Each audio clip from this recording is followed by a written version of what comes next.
Hey traders, Chris Pulver here. It is 12:30 on Friday the 28th, end of the month, and what a wild week it has been. So let's talk about that. It was a long night, stayed up with an active Asia session, did some scalping. Happy that I did because things were going bananas. Here is the currency strength chart for the day. Some of the biggest numbers I've seen in a long, long time. We had some movements like this back when the pound was crazy in October. We saw strength of upwards of like 150 to 200. We saw the same thing today, the Japanese yen just taking the cake with the strongest currency pair by far, and the Aussie and New Zealand just getting crushed. So I'm going to go ahead and refresh this. This was earlier this morning. You can see that we had a bit of a top here late morning and a bit of a bottom here late morning. Things that, everything else kind of hanging out around baseline. But what an extreme day. What a wild week. I mean, just taking a look at a couple things to put things in perspective. This is the volatility index, and we're looking back at 2008. That is the only time that we've had the volatility index higher than where we currently sit. If you take a look here, this is a spike back in 2010, a spike in 2011, a spike in 2015, our spike back in December 2018.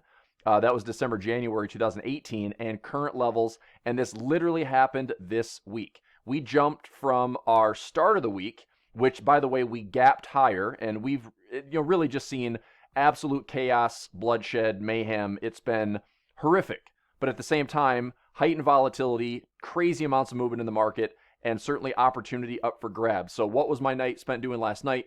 Scalping yen pairs. And I'm going to continue to do that. And I think really it's just going down to the smaller time frames, being willing to say, look, there is probably going to be movement. Now, I cannot guarantee that that movement is going to continue to be bearish. Clearly, a giant week of volatility, the giant jump to the upside on the VIX, we have not seen a run this high and this much of a gain on the volatility index in over 2 years. In fact, I just saw that headline right here. Wall Street's fear gauge on pace for biggest weekly gain in history as it jumps to, that's even bigger than what I said. So the biggest gain in history during a single week, and jumps to the highest level in 2 years. Like we said, we saw that back in 2018, and here we are repeating that to the same exact level. So again, putting this in perspective, are we going to see this as bad as the financial crisis in 2008? If that is the case, then our VIX is upwards of 90, and we're currently sitting here around the $50 mark. So it will be certainly interesting to see how, keep in mind, today is the end of the month. So how March either has more of a settling factor, or March is just bring on the chaos and bring on the pain. But remember, as a trader, there is profit to be made. If we're going up here on the VIX, there is profit to be made. So don't think you just have to bury your head in the sand and hope this all goes away. You should be looking to be active. I know that I will be. Now, the flip side of that is, let's say that we're calming down next week for whatever reason. We go from these crazy lows at 10, 11, 12 points all the way to 50, and then next week is spent coming all the way back down, which is interesting because if you look at the last 5 years, when we had this, this high back in 2010, 2011, 2015, which, by the way, that was oil's bottom. That was oil's bottom, and commodity pairs also topped out and bottomed out. And then back in 2018, look at all of the weeks that followed. Crazy volatility, gave it all back. Crazy volatility, gave it all back. Crazy volatility, and we actually gapped lower the following week. So as we open up on Monday, it will be really important to see, where are we? If we open higher, okay, if we open higher or we, gap higher, I would be interested to see, do we gap higher and finish bearish, or do we gap higher, fill the gap, and finish bullish? Because if that is the case and we're clearing these $50 highs, then, like I said, bring it on. And we're going towards, 2008 highs, which means this is the real deal. And this is one of the fastest and most ferocious collapses that we've seen in the market in a long, long time. So, again, maybe it's a byproduct of all of the artificial mechanisms that have been happening for the last 10 years, right? Central bank support, lots of stimulus, super low interest rates. We're talking about an important tool that we watch in the trading room, the CME FedWatch tool. This has been crazy. Our trader Denise, who brought this up in the trading room, we've been tracking this. Sometimes we look at least once a month. Take a look at this.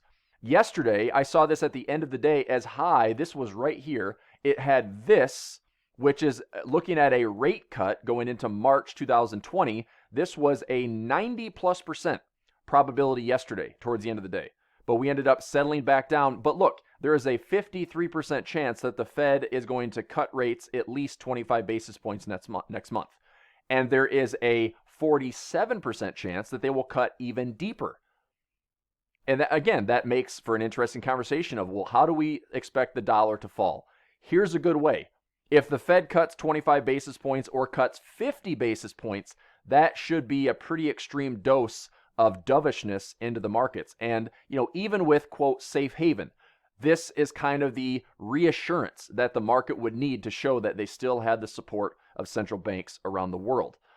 So, like I said, is next week a settle week? Is next week a, calm the F down and stop, freaking out type week? Or is it everybody is panicking and everything is crazy and there's no end in sight, and be ready? But at the same time, like I said, in this crazy movement, in this volatility, there is profits to be had. And so we should be looking to take advantage of that. But this is an interesting thing to watch. We're already looking at, again, there's nothing about a probability of no cut for next month. It's already like the market is looking and expecting the Fed to take some action. And if the Fed takes action, it wouldn't be a huge surprise to see other central banks do the same thing, despite, cutting to near zero or maybe negative deposit rate territory. I mean, we might have another round of cuts by all central banks. We could have the RBNZ cut, which they said they weren't going to. The RBA could certainly cut. There's all sorts of things that could happen as the Fed again kind of leads the way. But this is very interesting as a development for what's happening. Like I said, I think the answer to this would be the way that the central banks are trying to reassure that they're willing to stay accommodative and trying to keep things from going too bad. But like I said, it's been a wild ride, right? This has been a crazy, crazy week. Here's the S&P 500. From the low, let's just start at the beginning of the week. The S&P 500 was up near 3,400. We were around, the highs around 3,393.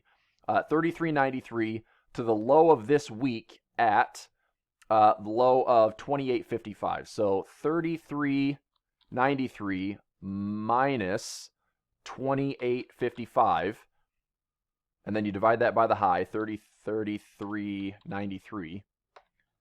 We had a almost 16% correction just this week. So we start out from last week's high and we just tank this week. Crazy, right? Now, structurally, and again, this is where normal becomes the target.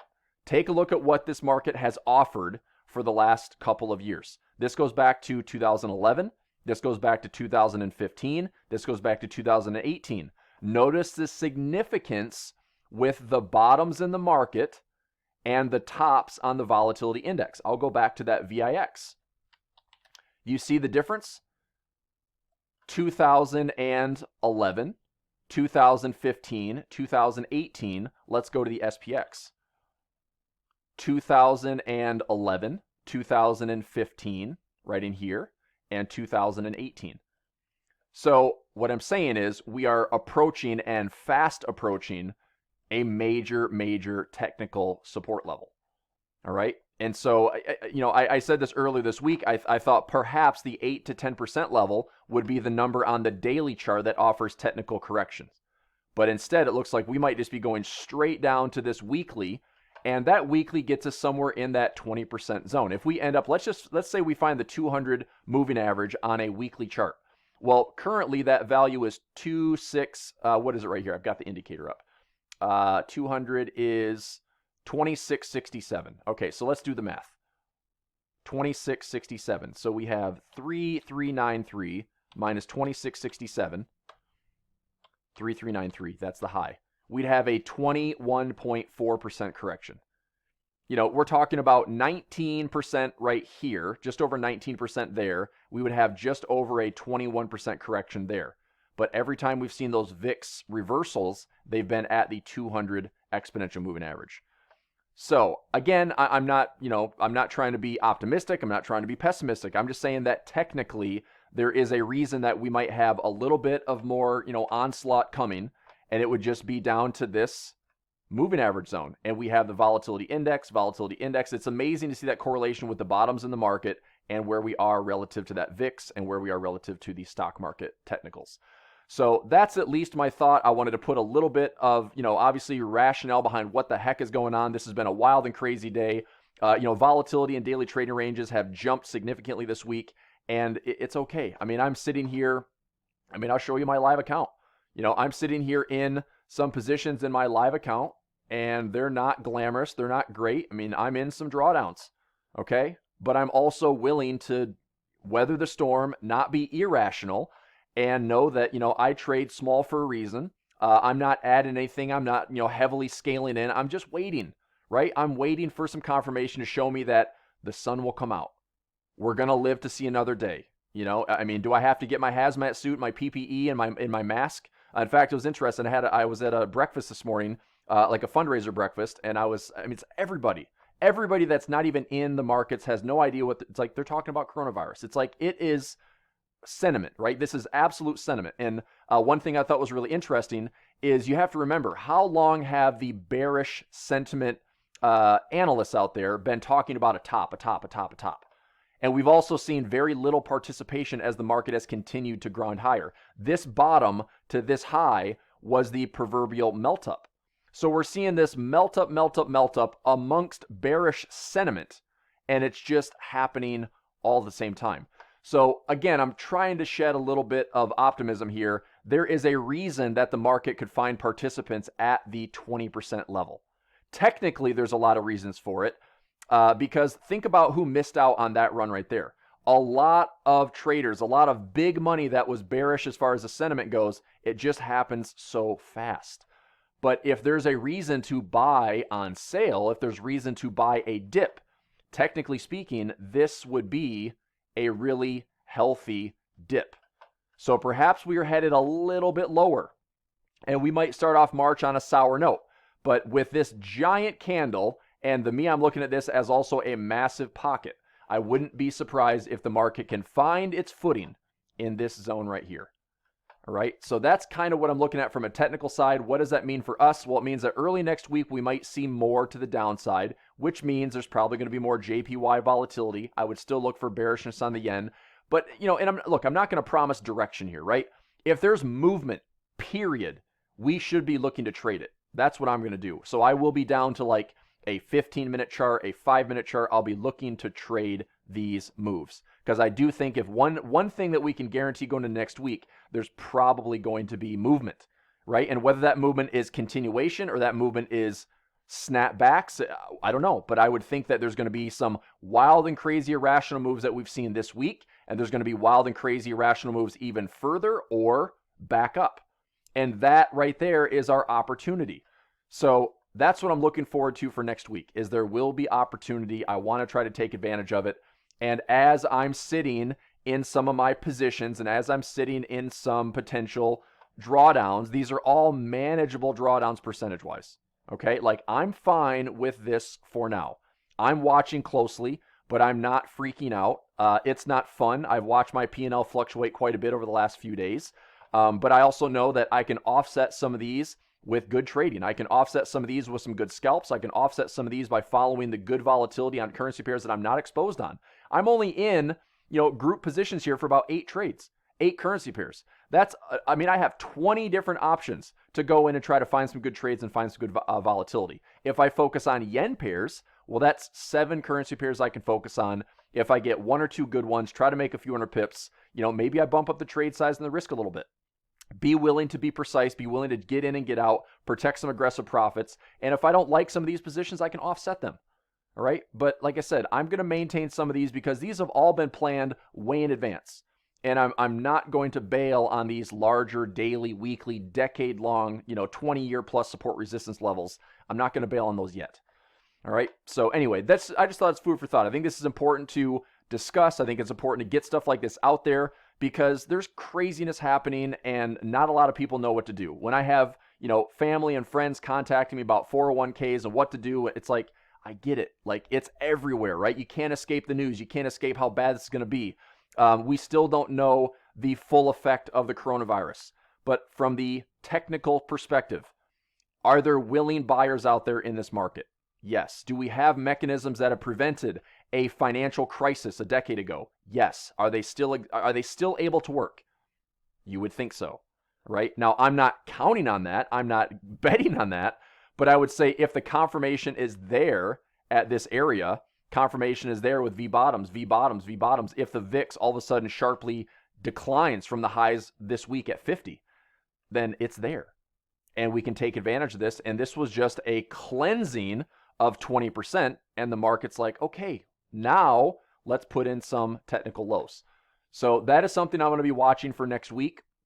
Like I said, I'm going to be looking to actively trade on some smaller time frames and, try to just take advantage of whatever the market wants to do movement-wise. I do think one thing we can look at next week is movement. So that's what I'm after. Give me some movement. Let me get some scalps in there. Let me try to take some active positions. And position-wise that I'm in for the longer term, I'm still going to hang on to for now. All right, but I'll be watching just like I am every single day. Even not having live sessions and stuff today on Friday, believe me, I've been watching. I've been watching my phone all night. I traded all night. It's something you can't turn away from. All right, so I just want to put some thoughts out there for this week, kind of recapping what just happened. I mean, a crazy correction on everything. We have the S&P 500 with its 20+% move from the high. If I go up to the Dow Jones, same thing on the Dow. We had highs around, let me zoom in here on the weekly. We had highs around 29. What was the high here? 29,568. So 29,568 minus this week's low, which is, let me make sure I get the numbers correct, should be somewhere around like 24 and change. Low of 24,681. So minus 24,681. And then divide that by 29,568. 29,568. And that's a 16.5% correction.